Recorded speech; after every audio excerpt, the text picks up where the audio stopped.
All, good morning. അപ്പോൾ ഞാൻ വീണ്ടും ഒരു പുതിയ വ്ളോഗായിട്ട് വന്നേക്കുവാണ്.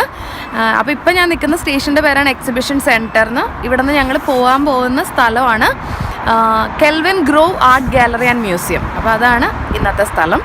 ഇനി ഇവിടെ വെച്ച് എനിക്ക് പറയാൻ തോന്നുന്ന ഒരു കാര്യം, നിങ്ങളിപ്പം ഈ ബോർഡ് ശ്രദ്ധിച്ചിട്ടുണ്ടാവും. എക്സിബിഷൻ സെൻറ്റർ എന്ന് എഴുതിയതിൻ്റെ അടിയിൽ വേറൊരു സ്ക്രിപ്റ്റിൽ ഒരു കാര്യം കൂടെ എഴുതിയിട്ടുണ്ടാവും. അപ്പോൾ ഇവിടെ നോക്കുകയാണെങ്കിൽ സ്കോട്ട്ലൻഡിലെ എല്ലാ ട്രെയിൻ സ്റ്റേഷനിലും അവിടെ എഴുതിയിട്ടുള്ള പേരുകളുടെ അടിയിൽ ഇങ്ങനെ ഒരു സ്ക്രിപ്റ്റിൽ, വേറൊരു സ്ക്രിപ്റ്റിൽ ഒരു നെയിമും കൂടെ എഴുതിയിട്ടുണ്ടാവും. അപ്പോൾ അതിനെക്കുറിച്ച് ഞാനിങ്ങനെ നോക്കി ഇപ്പം എനിക്ക് കിട്ടിയ ഇൻഫർമേഷനാണ്. ആ സ്ക്രിപ്റ്റിന് പറയുകയാണ് ഗെയിലിക് സ്ക്രിപ്റ്റ് എന്ന് പറഞ്ഞൊരു സ്ക്രിപ്റ്റ് വെച്ചിട്ടാണ് അത് എഴുതിയിട്ടുള്ളത്. അപ്പോൾ സ്കോട്ട്ലൻഡിലെ ഓൾഡ് സ്കോട്ടിഷ് ആൾക്കാർ യൂസ് ചെയ്തിരുന്ന ഒരു സ്ക്രിപ്റ്റ് ആയിരുന്നു, അവർ യൂസ് ചെയ്യുന്ന ഒരു ലാംഗ്വേജ് ആയിരുന്നു അത്. ലാറ്റിൻ്റെയൊക്കെ ഒരു വകഭേദം. അപ്പം പണ്ട് ഇവിടെ താമസിക്കുന്ന പണ്ടത്തെ ആൾക്കാർക്ക് ഇപ്പോഴും മനസ്സിലാവുന്നത് ആ ഒരു ഭാഷയാണ്. അതുകൊണ്ട് തന്നെ കുറേ സ്ഥലത്ത് ആ ഒരു സ്ക്രിപ്റ്റിൽ എഴുതി വെച്ചേക്കുന്നത് കാണാം. പ്ലസ് ഒത്തിരിയും ബുക്സും ഈ ഒരു സ്ക്രിപ്റ്റിൽ വരുന്നുണ്ട്.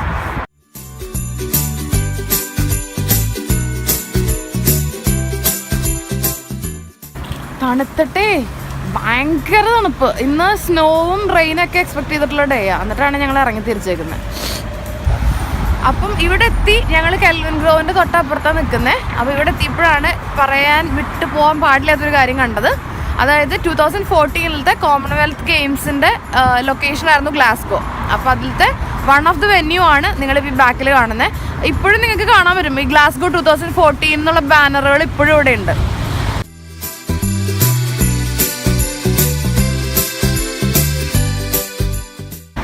ഇപ്പം നിങ്ങൾ കണ്ട റെഡ് കളറുള്ള ബിൽഡിംഗ് ഇല്ലേ, ആ ബിൽഡിംഗ് ആണ് ഈ Kelvingrove art gallery and museum എന്ന് പറയുന്ന സ്ഥലം.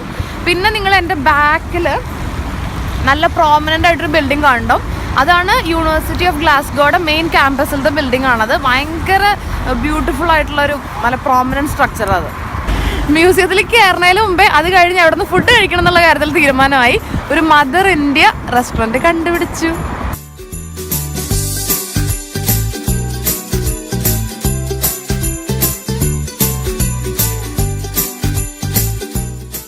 അപ്പോൾ എൻ്റെ ബാക്കിൽ നിങ്ങൾ കാണുന്നതാണ് Kelvingrove art gallery and museum. Glasgow attractions നോക്കിക്കഴിഞ്ഞാൽ ഒരു ഫസ്റ്റ് 5 ഉള്ളിൽ എപ്പോഴും കാണാവുന്ന ഒരു അട്രാക്ഷനാണ്. അപ്പോൾ നിങ്ങൾക്ക് ഈ ബിൽഡിങ് കാണുമ്പോൾ തന്നെ മനസ്സിലാവും ഗ്ലാസ്ഗോയുടെ ഒരു എന്താ പറയുക പ്രൗഢഗംഭീരമായ ഒരുമാതിരി ട്രാവൽ ചാനൽ പോലെയാണ്. എന്താ പറയുക, അതായത് അത്രയും ഭയങ്കര സൂപ്പറായിട്ടുള്ളൊരു ബിൽഡിംഗ് ആണ് ഇതിൻ്റെ. ഞാൻ നേരത്തെ പറഞ്ഞ പോലെ ഇത് ഫസ്റ്റ് 5 വരുന്നൊരു കാര്യമാണ്. പക്ഷേ ഇതുവരെയും വിസിറ്റ് ചെയ്യാൻ തോന്നിയിട്ടില്ല ഗ്ലാസ്ഗോയിൽ ഇത്ര അടുത്ത് കിടന്നിട്ടും. എന്നുവെച്ചാൽ മ്യൂസിയം എന്ന് പറയുന്നത് എനിക്കായാലും അനുവിനായാലും ഒരു അത്ര താല്പര്യമുള്ളൊരു സംഭവം ഒന്നുമല്ല. മ്യൂസിയം കുറേ സംഭവങ്ങൾ ഇങ്ങനെ നിരത്തി വെച്ചേക്കുന്നത് അത് കാണാൻ ഒരിക്കലും ഒരു ആഗ്രഹം തോന്നിയിട്ടില്ല. പിന്നെ ഇന്ന് രാവിലെ എണീറ്റപ്പോൾ ഞാൻ പറഞ്ഞ പോലെ ഭയങ്കര എക്സ്ട്രീം കോൾഡൊക്കെ പ്രൊഡിക്റ്റ് ചെയ്തിട്ടുള്ളതാണ്. അപ്പോൾ ഒത്തിരി ദൂരേക്ക് പോകാനുള്ളൊരു ഇതുമില്ല. ഒരു ഇൻഡോർ സ്ഥലം അങ്ങനെയൊക്കെ നോക്കി വന്നപ്പോൾ ഇത് കണ്ടു. അപ്പോൾ ഓർത്തു എന്നാൽ പിന്നെ കുഴപ്പമില്ല, മ്യൂസിയം ആയാലും എല്ലാവർക്കും കാണാൻ പറ്റും ഒരു എക്സ്പീരിയൻസ് എന്ന് വെച്ചിട്ടാണ് ഇന്ന് ഞങ്ങളിത് സെലക്ട് ചെയ്തത്.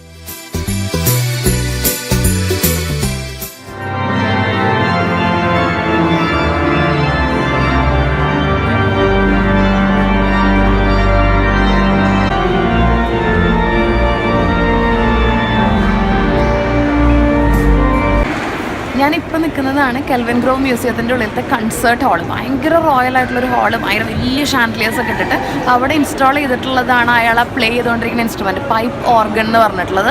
അപ്പോൾ എനിക്ക് തോന്നുന്നു ഒരു ദിവസത്തിൽ ഏതോ പർട്ടിക്കുലർ ടൈമിൽ മാത്രമേ അത് പ്ലേ ചെയ്യുള്ളൂ. അപ്പോൾ അത് കാണാനുള്ള ആൾക്കാരാണ് ഇവിടെ ഇരിക്കുന്നത്. അപ്പോൾ അയാളത് പ്ലേ ചെയ്യണ ഒരു രീതി കാണാം, കൈ കൊണ്ടും ചെയ്യണം കാലുകൊണ്ടും ചെയ്യണം. അപ്പോൾ അയാൾ 2-3 മ്യൂസിക് അത് പ്ലേ ചെയ്തുകൊണ്ടിരിക്കുക. അപ്പോൾ ഈ മ്യൂസിയത്തിൻ്റെ ഉള്ളിൽ ഇങ്ങനെ പല പല കാര്യങ്ങളും ഉണ്ടാവുമല്ലോ മ്യൂസിയം എന്ന് പറയുമ്പോൾ. അപ്പോൾ ഇതിനകത്ത് 22 തീം ബേസ്ഡ് സെക്ഷൻസ് ആയിട്ടാണ് ഇതിനകത്ത് ഉള്ളതെന്ന് പറയണേ. ആൻഡ് ദാറ്റ് ടു അറൗണ്ട് 9,000 സാധനങ്ങൾ, 9,000 ഒബ്ജക്ട്സ് ഉണ്ട്, 22 തീം ബേസ്ഡ് സ്ഥലങ്ങൾ. അപ്പോൾ ഇപ്പം ഞാൻ നിൽക്കുന്നത് ഗ്ലാസ്ഗോ സ്റ്റോറീസ് എന്നവർ പേരിട്ടിരിക്കുന്ന ഒരു സെക്ഷനകത്താണ്.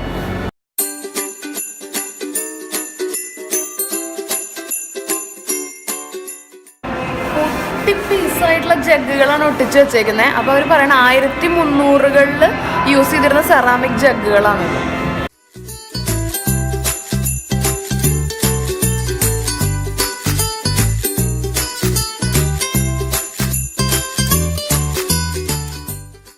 ഇപ്പം നിൽക്കുന്നതാണ് ഏൻഷ്യൻ്റ് ഈജിപ്റ്റ് എന്ന് പറഞ്ഞൊരു സെക്ഷൻ.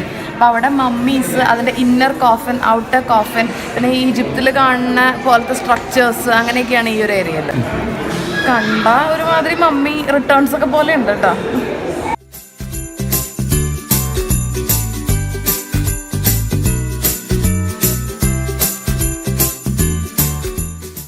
ഇവിടെ കുറേ ഇങ്ങനെ എന്താ പറയുക, നമ്മുടെ നാഷണൽ ജിയോഗ്രഫിക്കൊക്കെ പോലത്തെ ഒരു സ്ഥലമാണ്, നിറച്ച ആനിമൽസ് ഒക്കെ ആയിട്ട്. അപ്പോൾ അതിനൊരു ഇൻട്രസ്റ്റിംഗ് ഫാക്ട് പെട്ടെന്ന് കണ്ടതായിരുന്നു. നമ്മളൊക്കെ പഠിച്ചിട്ടുണ്ടാവും സ്കൂളിൽ വേർട്ടിബ്രേറ്റ്സും ഇൻവേർട്ടിബ്രേറ്റ്സും. ഇൻവേർട്ടിബ്രേറ്റ്സ് എന്ന് പറഞ്ഞാൽ നട്ടലില്ലാത്ത ജീവികൾ. അപ്പോൾ അവരിവിടെ എഴുതിയേക്കുവാണ് ഈ വേൾഡിലുള്ള 95% ആനിമൽസ് ഇൻസെക്ട്സ് എല്ലാം പെടും. 95%ഉം ഇൻവേർട്ടിബ്രേറ്റ്സ് ആണ്, നട്ടലില്ലാത്തതാണെന്ന്. അതൊരു എൻ്റെയൊക്കെ ഒരു വിചാരത്തിൽ കൂടുതൽ സാധനങ്ങളും നട്ടല് ഉള്ളവയാണ് എന്നായിരുന്നു വിചാരിച്ചിരുന്നത്. പക്ഷെ 95% ഇല്ലാത്തതാണെന്നുള്ളതൊരു ഭയങ്കര ഇൻട്രസ്റ്റിംഗ് ഫാക്റ്റായിട്ട് തോന്നി.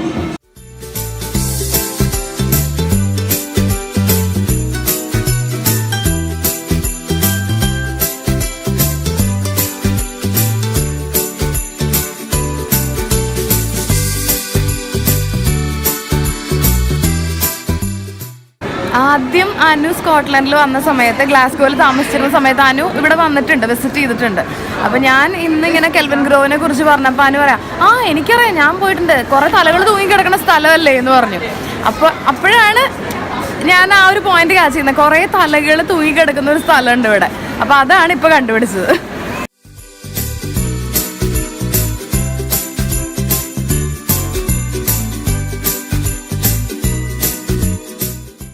തലകളൊക്കെ ബേസിക്കലി കാണിച്ചുകൊണ്ടിരിക്കുന്ന ഓരോ ഇമോഷൻസ്, അങ്ങനെ അങ്ങനെയൊക്കെ പറഞ്ഞ് കുറേ ഇമോഷൻസിലാണ് ഈ തലകളൊക്കെ ഇരിക്കണേ. നമ്മുടെ നവരസങ്ങളൊക്കെ പറയും, ഇത് നവമൊന്നും അല്ല കേട്ടോ, ഒരു 10-30 ഇമോഷൻസ് ഇവിടെ കാണിച്ചിട്ടുണ്ട്.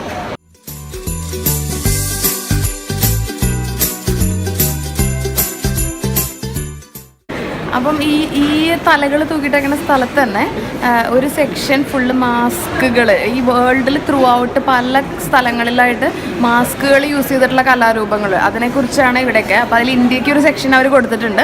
അപ്പോൾ അതിൽ അവർ കൊടുത്തിട്ടുള്ളത് വെസ്റ്റ് ബംഗാളിലത്തെ ചാവു എന്ന മാർഷ്യൽ ഡാൻസ് ഫോം, അതിൽ യൂസ് ചെയ്യുന്ന മാസ്കുകളാണ്. മെയിൻലി ദുർഗ ആൻഡ് അസുര, അങ്ങനെയുള്ള ആ 2 മാസ്കാണ് ഇന്ത്യനെ റെപ്രസെൻറ്റ് ചെയ്തിവിടെ വെച്ചിട്ടുള്ളത്.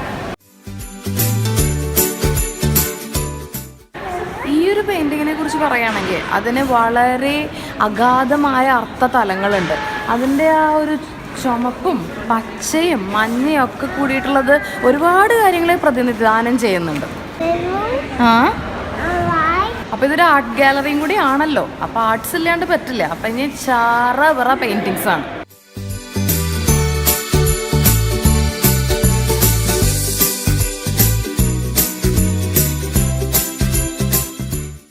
ഓരോ പെയിൻറ്റിങ്ങിൻ്റെ അടുത്ത് അതിൻ്റെ എക്സ്പ്ലനേഷൻ ഇവിടെ എഴുതി വെച്ചിട്ടുണ്ട്. അപ്പോൾ എനിക്കത് നോക്കിയപ്പോൾ ഭയങ്കര ഫണ്ണി ആയിട്ട് തോന്നി. കുറച്ച് കറുപ്പ് പെയിൻ്റ് അടിച്ചിട്ട് അതിൽ കുറേ കളേഴ്സ് ഇങ്ങനെ ഇട്ടേക്കണ പോലെ. പക്ഷേ അത് സ്ട്രാറ്റ്സ് പേ എന്നാണ് ആ പെയിൻറ്റിങ്ങിൻ്റെ പേര്. അപ്പോൾ അതൊരു സ്കോട്ടിഷ് ഡാൻസ് ഫോമിനെ, ആ കളേഴ്സും അതിൻ്റെ അറേഞ്ച് ചെയ്തേക്കണ വിധമൊക്കെ ഒരു സ്കോട്ടിഷ് ഡാൻസ് ഫോമിനെ റെപ്രസെൻറ്റ് ചെയ്യുന്നു എന്നാണ് പറയപ്പെടുന്നത്. ഇവിടെ എല്ലാ പെയിൻറ്റിങ്ങിൻ്റെ മുമ്പിലും ഓരോ ബെഞ്ചൊക്കെ ഇട്ടിട്ടുണ്ട്. എന്നിട്ട് ആൾക്കാർ വന്നിരുന്ന് ഇതിങ്ങനെ നോക്കിയിരുന്നൊക്കെ എൻജോയ് ചെയ്യുന്നുണ്ട്. എനിക്ക് അത്രയും ആ ഒരു ആർട്ട് സെൻസ് ഇല്ലാത്തതുകൊണ്ടായിരിക്കാം, എനിക്ക് അങ്ങനെയൊന്നും തോന്നുന്നൊന്നുമില്ല. അപ്പോൾ ഇവിടെയൊക്കെ എഴുതി വെച്ചേക്കാണ് 2 ടൈപ്പ് ഓഫ് പെയിൻറ്റിങ് ഉണ്ടെന്ന്. അതായത് ചിലത് നമുക്ക് കാണുമ്പോൾ തന്നെ ഇത് ശരിക്കുള്ള പോലെ ഉണ്ട് എന്ന് തോന്നുന്ന പോലത്തെ പെയിൻറ്റിങ്സ്, നമുക്കൊക്കെ മനസ്സിലാവുന്ന പോലത്തെ പെയിൻറ്റിങ്സ്. പിന്നെ ഒരു കാറ്റഗറിയാണ് ഞാൻ നേരത്തെ കാണിച്ചെന്ന പോലത്തെ, നമുക്കൊരു അന്തവും കുന്തവും മനസ്സിലാവില്ല, പക്ഷെ അത് കൺവേ ചെയ്യുന്ന കുറേ തരം മെസ്സേജുകൾ ഉണ്ടാവും. ഇതെനിക്ക് ഭയങ്കര തമാശയായി തോന്നിയൊരു കാര്യമാണ്. നമ്മൾ ഇന്ത്യയിൽ നിന്നായതുകൊണ്ടായിരിക്കാം. അപ്പോൾ ഇവർ സാരീനെ കുറിച്ച് ഭയങ്കരമായിട്ട് ഒരു സെക്ഷൻ സാരീനെ കുറിച്ച് എഴുതി വെച്ചേക്കാണ്. ഇവർ പറയുകയാണ് സാരി എന്ന് പറയണതും ഒരു ആർട്ട് ഫോം തന്നെയാണ്. അതായത് ചിലർ ക്യാൻവാസിൽ ഇങ്ങനെ ആർട്ട് ഉണ്ടാക്കുന്ന പോലെ സാരി എന്ന് പറയണത് ഒരു ആർട്ടാണെന്ന്. അതായത് ഒരു ഫ്ലാറ്റ് പീസ് ഓഫ് ക്ലോത്ത്, അതിങ്ങനെ ചുറ്റി വരുമ്പോൾ 3D ആവും. അതിന് യൂസ് ചെയ്തിട്ടുള്ള ത്രെഡ്സ്, അതിന് യൂസ് ചെയ്തിട്ടുള്ള കളറ്, ഇതും ഒരു ആർട്ട് ഫോം ആണെന്നാണ് പറയുന്നത്. എന്താ അല്ലേ?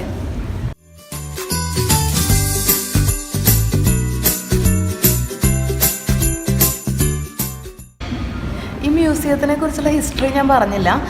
ഇത് സ്റ്റാർട്ട് ചെയ്തിട്ടുള്ള 1901 എന്തോ സ്റ്റാർട്ട് ചെയ്തിട്ടുള്ളതാണ്.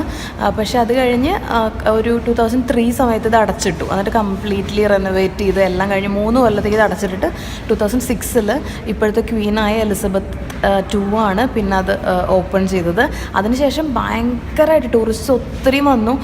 എനിക്കൊന്ന് കഴിഞ്ഞൊരു വർഷം ഇവിടെ വിസിറ്റ് ചെയ്ത ടൂറിസ്റ്റാണ് 12 ലക്ഷത്തിലധികം ആൾക്കാർ ഈ ഒരു മ്യൂസിയം വിസിറ്റ് ചെയ്തു.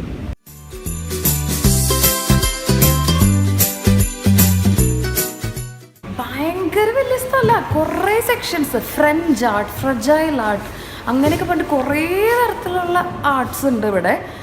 ശരിക്കും ആർട്സൊക്കെ ഇഷ്ടപ്പെടുന്നവർ, അങ്ങനത്തെ സ്റ്റുഡൻസ്, അവരൊക്കെ വന്നു കഴിഞ്ഞാണ്ടല്ലോ ഒരു ദിവസമൊന്നും പോരായിരിക്കും ഇത് കാണാൻ. കാരണം വെച്ചാൽ ഓരോ പിക്ചറിനും ഓരോ കഥ പറയാനുണ്ട്, അതാണ് അവസ്ഥ.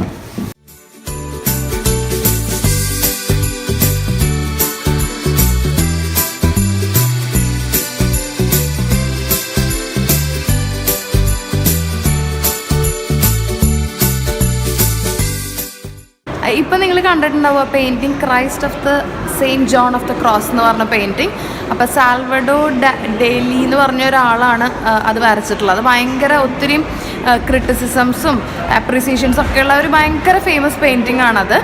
അതാണിപ്പോൾ നിങ്ങൾ കണ്ടത്. അത് ഫേമസ് ആവാൻ കാരണം അതിൻ്റെ ഒരു വ്യൂ ആണ്. അതായത് ജീസസ് ക്രോസിൽ കിടക്കണതിൻ്റെ നമ്മൾ കാണാത്തൊരു വ്യൂ. അപ്പോൾ അതുകൊണ്ട് തന്നെ ഒത്തിരി അപ്രീസിയേഷനൊക്കെ കിട്ടിയിട്ടുള്ള പെയിൻറ്റിംഗ് ആണത്. അപ്പോൾ അതാണ് Kelvingrove art gallery and museum. ഞാൻ പറഞ്ഞ പോലെ 22 തീംഡ് ഗാലറീസ് ഉണ്ട് ഇതിൻ്റെ ഉള്ളിൽ. ഞങ്ങളിപ്പോൾ കയറിയിട്ട് തന്നെ ഓൾമോസ്റ്റ് ഒരു 3-4 മണിക്കൂർ ഇതിൻ്റെ ഉള്ളിൽ വെറുതെ ഓടിച്ചാടി കണ്ട് തീർത്തു. 3-4 മണിക്കൂർ അതിന് തന്നെ എടുത്തു. അപ്പോൾ ശരിക്കും ആർട്ട് ലവേഴ്സും ഹിസ്റ്ററി ലവേഴ്സൊക്കെ വന്നിട്ടുണ്ടെങ്കിൽ ഒരു ഫുൾ ഡേ ഇരുന്ന് കാണാനുള്ള സ്ഥലമാണ് Kelvingrove art gallery and museum. അപ്പം അങ്ങനെ അതൊക്കെയാണ് വിശേഷങ്ങൾ. നിങ്ങൾക്ക് എല്ലാവർക്കും ഒരു അടിപൊളി വീക്കെൻഡ് ആശംസിക്കുന്നു. And all of you stay blessed.